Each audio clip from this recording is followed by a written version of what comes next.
begin with breaking news out of Aiken County here on News 12. A massive law enforcement response after a deadly shooting outside of this business on Edgefield Road in Belvedere. Good evening. I'm Richard Rogers. And I'm Zana Halliburton. The scene is wrapping up outside of Hal's Hair Center for anyone familiar with that area, but investigators just released new details on the investigation. That's where Audrey Dickherber is. She's joining us live. Audrey, what have you learned about the situation there? So far we have learned that one male has passed away and that he was actually found in between the two buildings right over here, right behind me. But earlier, I mean, it was a very, very active scene. There was at least 17 cop cars here. There was about 10 other cars of people that might have been family members, friends, people just trying to figure out what was going on. Emotions were also very high as well. I mean, we saw people that were unfortunately very, very upset about the situation, crying, screaming, and some of them even actually broke out into a fight as well. It has been, I mean, it is now since cleared up. We are still unsure about any suspects at this time, about who maybe have caused this incident, and so we're still working to get more information about that. But they say if you do know anything about this, to please call the Aiken County Sheriff's Office with any information related to this. But like I mentioned, I mean, the scene is clearing up now. I know we mentioned earlier that there was quite a bit of a traffic jam over here. That's not the case anymore, so if you are heading this way, you shouldn't have any issues getting through. But we're going to work to keep you guys updated on any information from this incident. Again, a very busy area, Highway 25 in Belvedere, not too far from Exit 5, but a lot of that happening inside, but mostly the body found outside between those two buildings where Audrey is. And still a lot of questions remain. Thank you for following this, Audrey. And again, at home, if you know anything, reach out to law enforcement. Much more news in just a bit, but sending things over to weather now. Day 3 and Another top story tonight, a stalemate over helping the Augusta Animal Shelter. There was a deadline today for the shelter and Best Friends Animal Society to submit a plan to curb the high kill rate. yet the two groups could not come to terms. Rather, on June 18th, commissioners turned down the plan from Best Friends Animal Society and asked them to come back in 30 days. Commissioners wanted a collaborative plan between the city and Best Friends. Today, we found out that the two groups were unable to come to a resolution.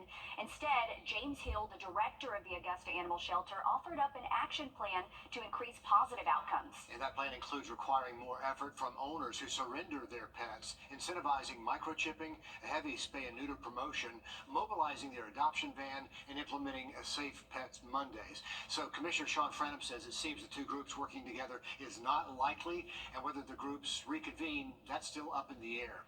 Also in commission today, the status of the Parks and Rec audit. City leaders met today on whether to approve a rebid on that. The bid would allow companies to put in their estimated cost to do an audit. The rebid motion, though, failed 5-4. Originally in April, Markham LLP was awarded that bid until the evaluation committee said they were unaware of another bid made by UHY. The procurement department was not open at the time to accept the bid, so it was delayed until the next day. The committee then met and chose UHY for the bid. The lawyer representing a Fort Eisenhower mom accused of the death of her child has filed a notice to use the insanity defense. April Short was indicted in December of last year on 2 counts of murder by a federal grand jury. It alleges she stabbed her 11-month-old child in November at her home there on Post.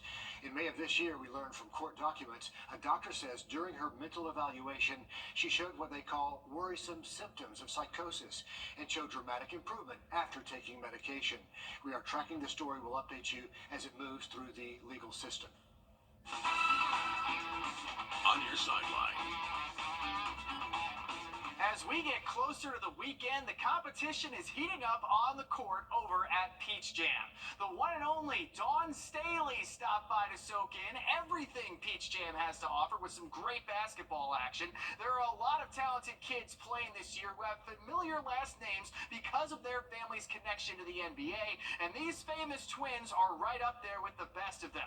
Number 12, Cameron Boozer, and number 2, Caden Boozer, are the twin sons of former NBA All-Star forward Carlos Boozer. According to ESPN, Cameron is the number 2 ranked player in the entire class of 2025, and his brother Caden isn't too far behind, ranked ranked 17th on that list. It's day 3 of SEC Media Days down in Dallas, and today was Alabama's turn to step up to the mics. Former Washington Huskies head coach Kalen DeBoer is leading the Tide into a new era without Nick Saban. With legends leaving like Nick Saban, several big-name players and coaches left Tuscaloosa as well this offseason. Here's what DeBoer had to say about the big shoes he has to fill. There's only one Coach Saban. There'll only ever be one Coach Saban. And, this program is special. And I guess I just take it as a great honor to be the one that gets to do everything we can to carry on the great tradition. So much blood, sweat, and tears, whether it's the players and the alumni that have been in this program or coaches. Both the Dogs and the Gamecocks will have the chance to face this new-look Alabama team this season, but both of those games will be played in Tuscaloosa. Dan Booth, thanks so much for the update there. Next Monday, parents in Aiken County will send their kids back to the classroom. Students who go to Kennedy and Schofield Middle will find the new look that will enhance security in case there's a breach on campus.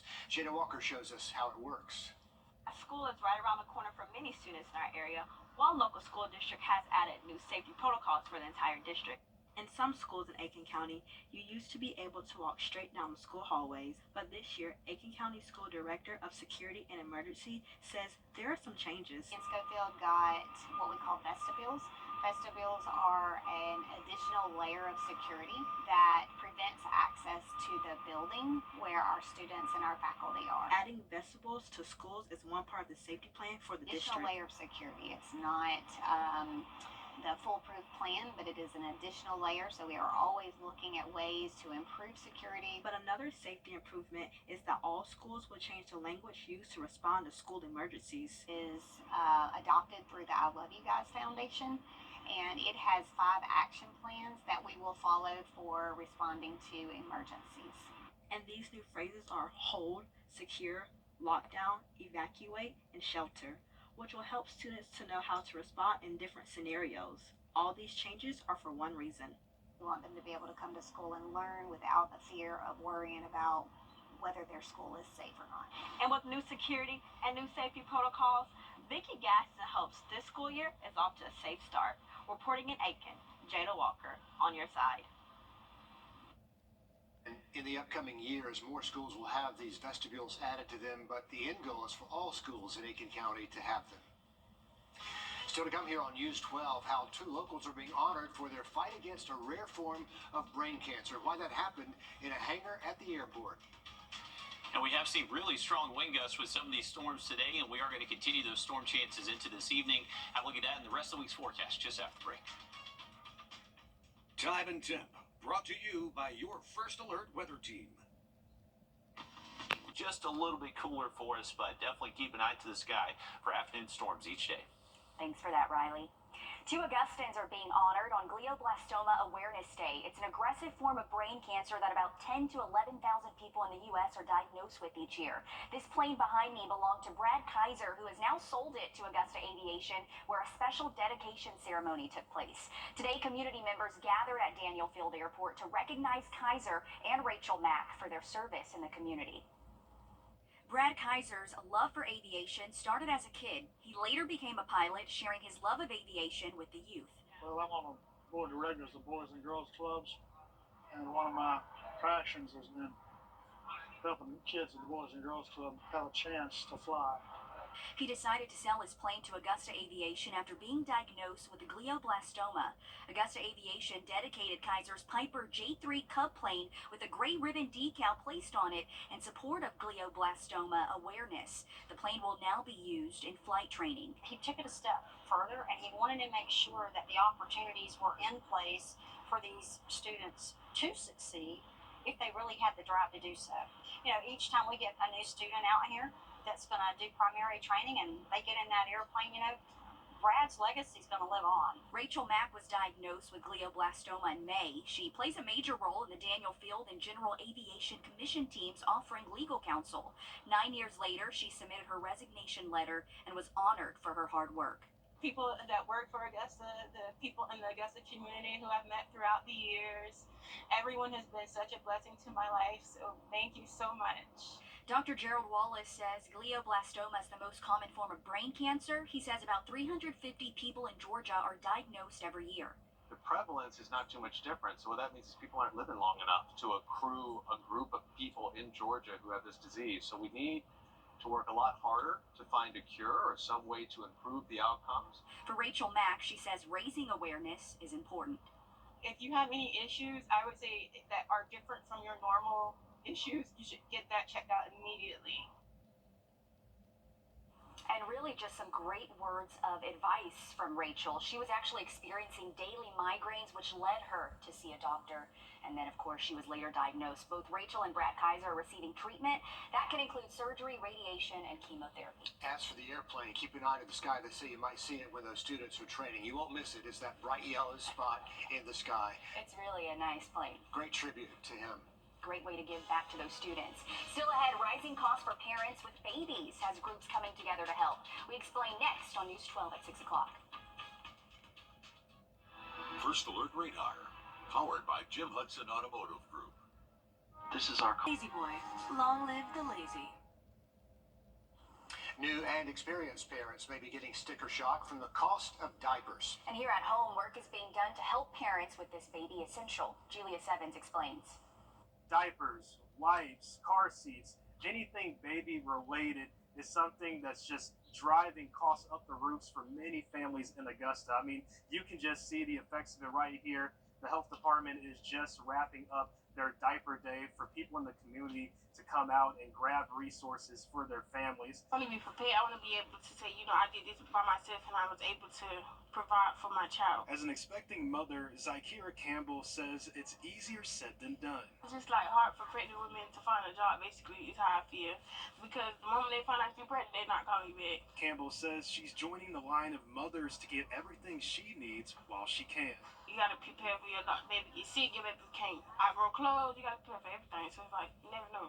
Several organizations say the cost of diapers are up 48% since the pandemic. The health department says they see that number reflected in Augusta's needs. It's paramount. People are trying to afford food, they're trying to afford prescriptions, diapers, wipes. It's very difficult. Campbell says she believes everyone will make it through as long as the community keeps helping. Might be hard, might want to shed a little tear. We haven't been there, done it, but we got this. The health department and AmeriGroup puts on these diaper days every other month, and they're encouraging donations from the community to help those in need. In Augusta, Julia Sevens, on your side. And if that story got your attention, coming up Saturday, there will be a community baby shower for expectant and new moms happening in Aiken. That's right. It's hosted by Molina Healthcare of South Carolina, Rural Health Services, and Bundles of Joy. So great resources in our area for something that can be pretty pricey. Up to 150 moms will be able to get free diapers, wipes, and other baby supplies. The event is from 10 until 12. It'll be at the Rural Health Services. Take advantage. In the battle of electronic warfare in cyberspace, learning how new technology will perform on the battlefield is more important than ever. The CyberQuest returns to Fort Eisenhower. The annual event has transformed into a premier prototyping event for the Army that feeds into larger testing for these new protocols, the kits, and the algorithms.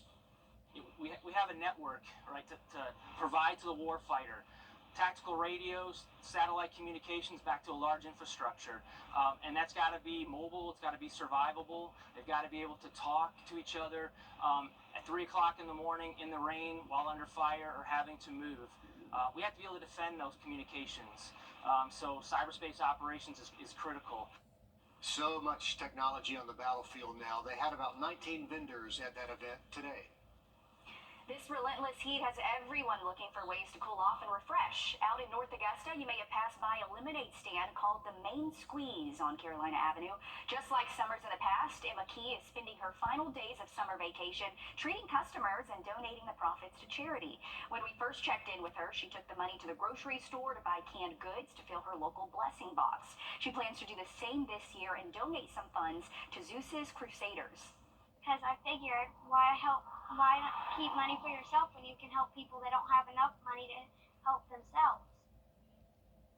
If you want to stop by the Main Squeeze, she has plenty of flavors like cherry and peach, all freshly squeezed.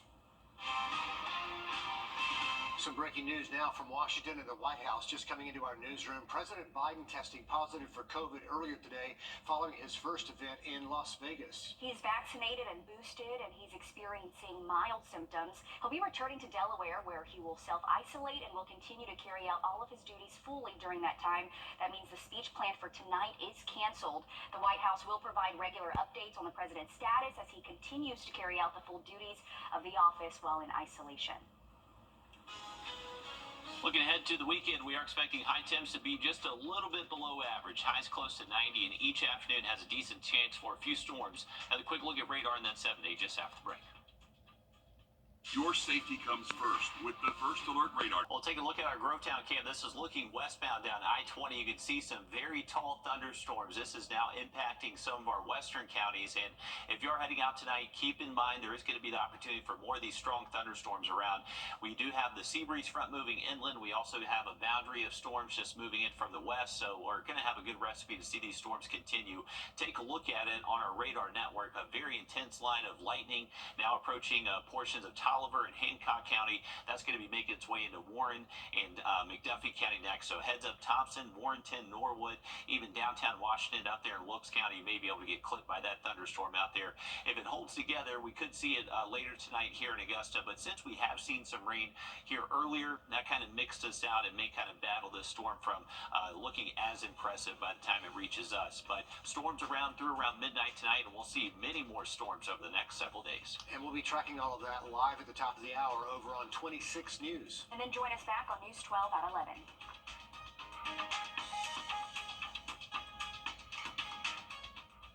At the CBS 80 News, we focus on solutions, finding solutions to help people understand what are the right choices to make for you and your family. It's important to choose the